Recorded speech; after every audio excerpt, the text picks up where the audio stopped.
Assalamualaikum warahmatullahi wabarakatuh. Salam pergerakan. Halo sahabat-sahabat PMI, jumpa lagi di channel YouTube Sahabat PMI. Pada kali ini kita akan membahas terkait mekanisme rencana seleksi ASN. Nah, pastinya sahabat-sahabat sudah tahu ya terkait rencana mekanisme seleksi ASN di tahun 2024 ini. Adapun untuk formasi CPNS sendiri ya, sahabat, di situ ada formasi untuk pelamar umum, tes graduate, digital talent, yakni sebanyak 100%.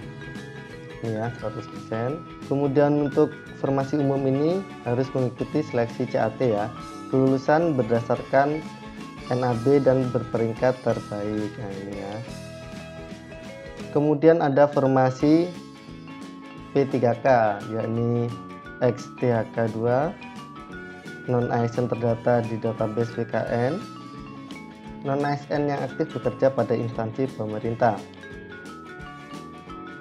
Adapun kuotanya untuk non-ASN yaitu sama ya, 100%. Oke sahabat, sebelum kita lanjut ke pembahasan mekanismenya, jangan lupa untuk subscribe channel Sahabat PMI, like, komen, dan share video ini agar banyak ditonton oleh sahabat PMI yang lainnya.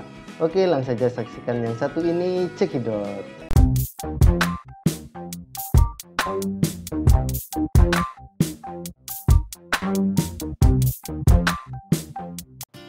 Kita lanjut terkait formasi PPK ya. Adapun untuk pelamarnya harus memenuhi syarat sebagai berikut. Yang pertama, XTHK2 terdaftar di database BKN dan melamar di instansi tempat bekerja. Kemudian tenaga non-ASN yang terdata di database BKN, tenaga non-ASN yang aktif bekerja di instansi pemerintah. Kemudian pengalaman di bidang kerja yang relevan, yakni minimal 2 tahun. Jenjang pemula, terampil, mahir, penyelia, dan ahli pertama. Kemudian minimal 3 tahun untuk jenjang muda. Aktif bekerja di instansi pemerintah selama minimal 3 tahun berturut-turut. Sama ya, ini harus mengikuti CAT dan kelulusan berdasarkan peringkat terbaik. Selanjutnya kita membahas terkait mekanisme SKD-nya ya, sahabat-sahabat semua. Adapun untuk dokumen ini bisa sahabat unduh di sini ya, di alamat ini. Nanti akan kita cantumkan di deskripsi. Nah, ini nanti ketiknya di full text ini ya. Oke. Dan ini tentang seleksi kompetensi dasar PNS ya. Ini SKD. Nah, setelah kita download ini ya isi filenya ya terkait Keputusan Menteri Pendayagunaan Aparatur Negara dan Reformasi Birokrasi Republik Indonesia nomor 321 tahun 2024 ya, tentang nilai ambang batas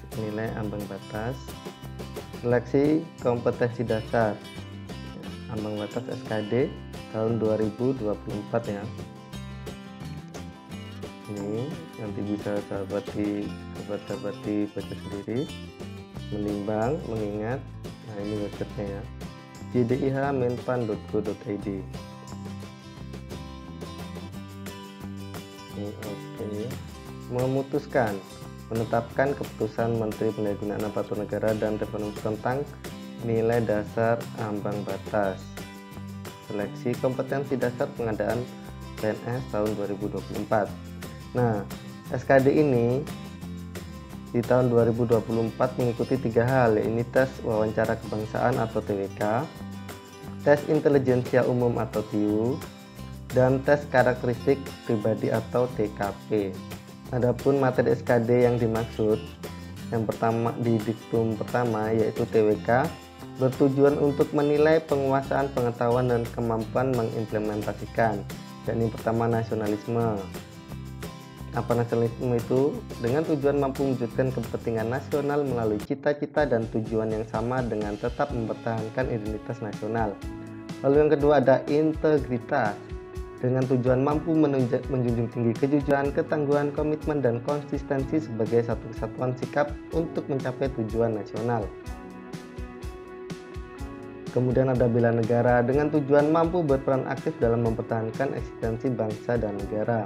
Lalu pilar negara, dengan tujuan mampu membentuk karakter positif melalui pemahaman dan pengalaman nilai-nilai dalam Pancasila, Undang-Undang Dasar Negara Republik Indonesia tahun 1945, dengan NKRI dan Bhinneka Tunggal Ika.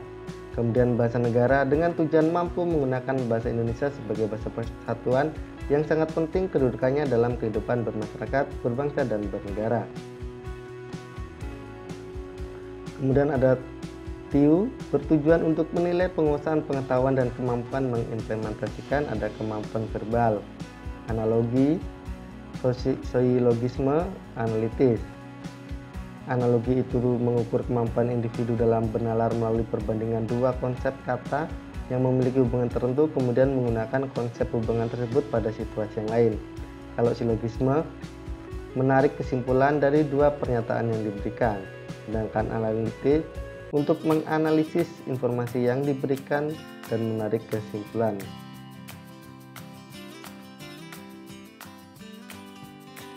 Yang kedua, kemampuan numerik ya, berhitung, deret angka, perbandingan kuantitatif, soal cerita dengan tujuan mengukur kemampuan individu untuk melakukan analisis kuantitatif dari informasi yang diberikan.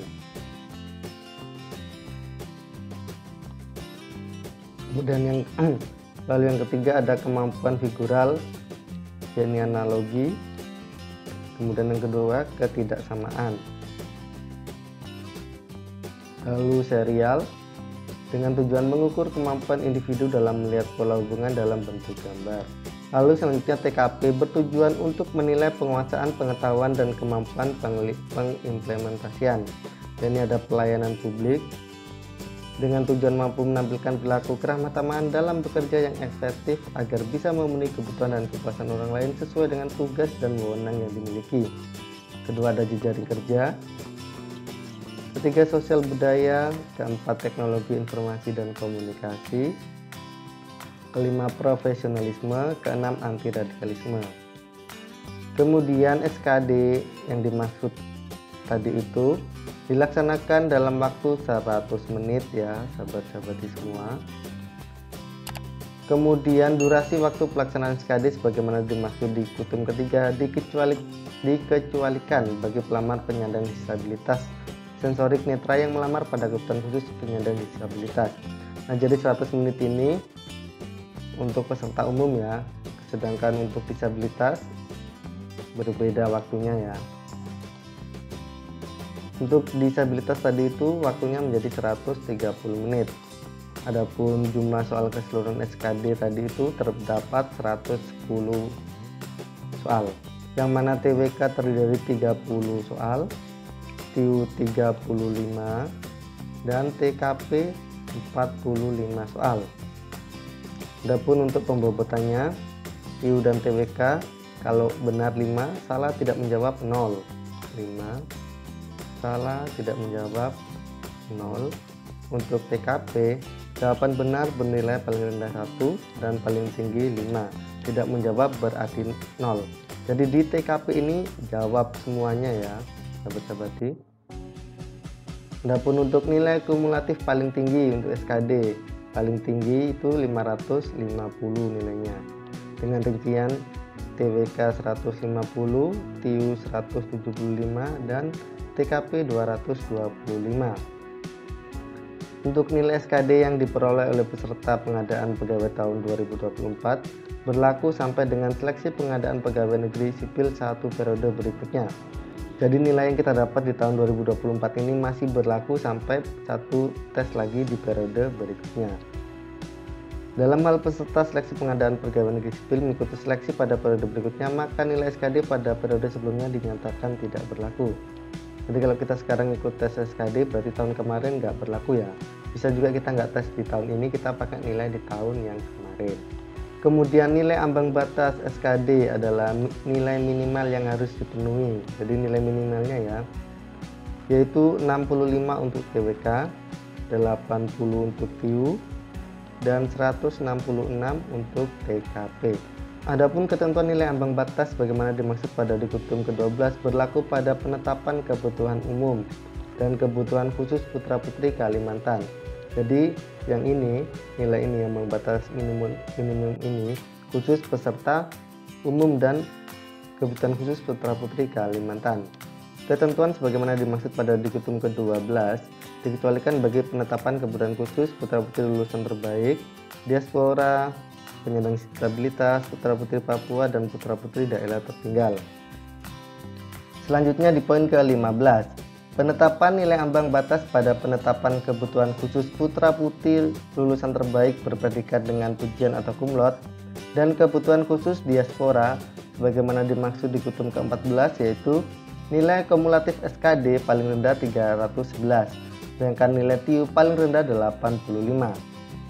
Untuk penetapan nilai ambang batas pada penetapan kebutuhan khusus penyandang disabilitas, kemudian khusus putra-putri Papua, khusus putra-putri daerah tertinggal sebagaimana dimaksud di ketentuan ke-14, yaitu nilai SKD paling rendah 286, kemudian TIU paling rendah 60.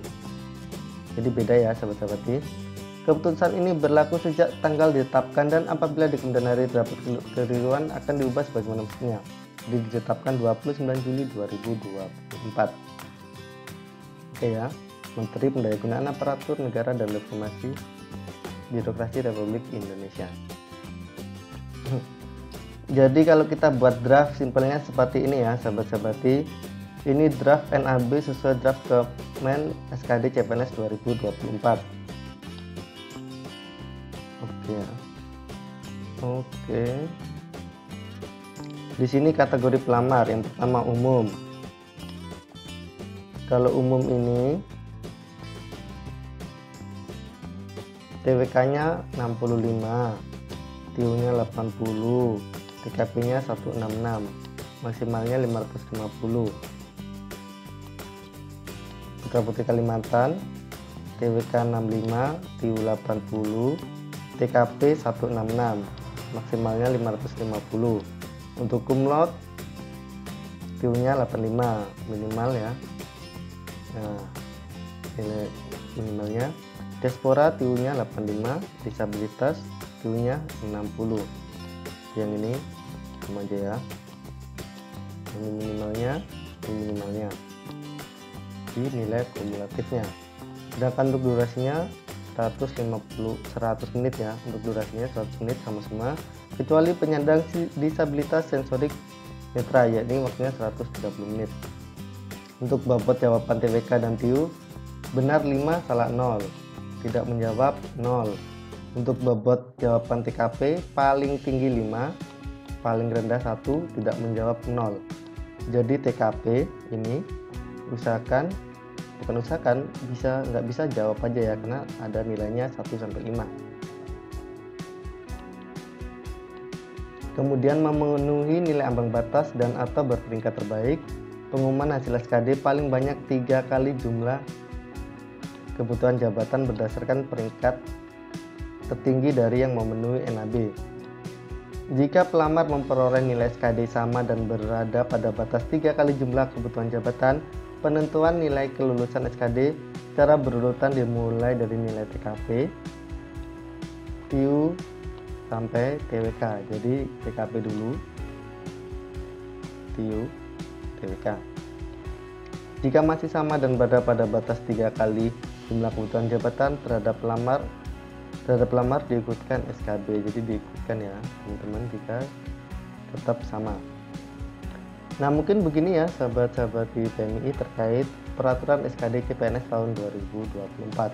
Apabila ada yang kurang jelas atau ada yang ingin tanyakan atau didiskusikan, jangan sungkan-sungkan langsung saja tanyakan di kolom komentar.